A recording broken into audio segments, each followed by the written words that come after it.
morning. My name is Christopher Iserman, and I'm currently an active duty police officer in Fallcroft Borough. I also have the pleasure of being the president of the Delaware County Fraternal Order of Police Lodge 27. In that capacity, I represent over 1,300 law enforcement members here in Delaware County. Last night, our current Senator Bob Casey attended an event with an anti-police organization, Indivisible Philadelphia. Subsequent to that event last night, Indivisible Pennsylvania has announced that they are endorsing Senator Bob Casey in his run to be the Senator of Pennsylvania. This is a group that said we won't stop until they defund the police. They have called for fewer officers on the street. They have advocated to end cash bail. This is a group that is responsible for bailing out some of the most violent offenders that Pennsylvania has to offer.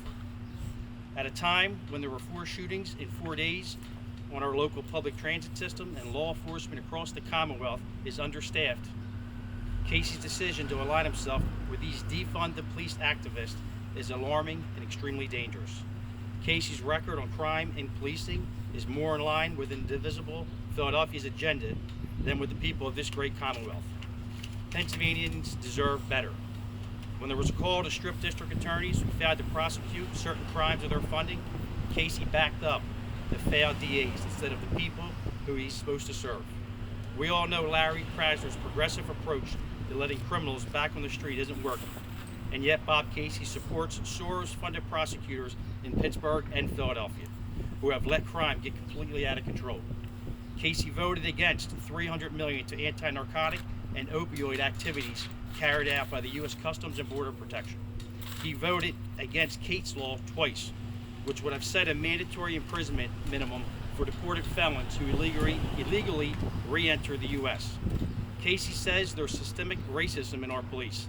He thinks we're the problem, not the violent criminals making Pennsylvanians less safe.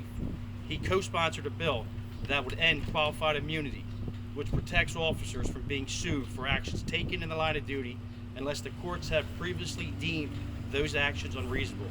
His bill would also defund local police departments from federal grants if they don't implement the Biden administration's preferred policing policies.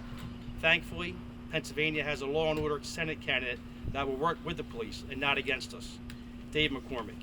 Dave's a combat veteran who takes threats to Pennsylvanians' safety seriously. He thoughtfully considered how the actions of politicians in Washington affect us in our local communities. And Dave knows that it's time to respect law enforcement and keep violent criminals off our streets. As Senator, Dave will advocate for public safety by working to secure the southern border, to prevent dangerous drugs like fentanyl and crime from destroying Pennsylvania families, ensuring law enforcement has the necessary resources to do the job they have to do, insisting progressive liberal prosecutors uphold the rule of law, encouraging a culture of respect for law enforcement. Our communities all across the Commonwealth are affected by crime, and we need a senator who will work with us, not against us, to solve this problem. It's no surprise that 47 Pennsylvania sheriffs have already endorsed Dave to be our next U.S. Senator. Delaware County FOP Lodge 27 is proud to support Dave McCormick in his run to replace Bob Casey as our Senator.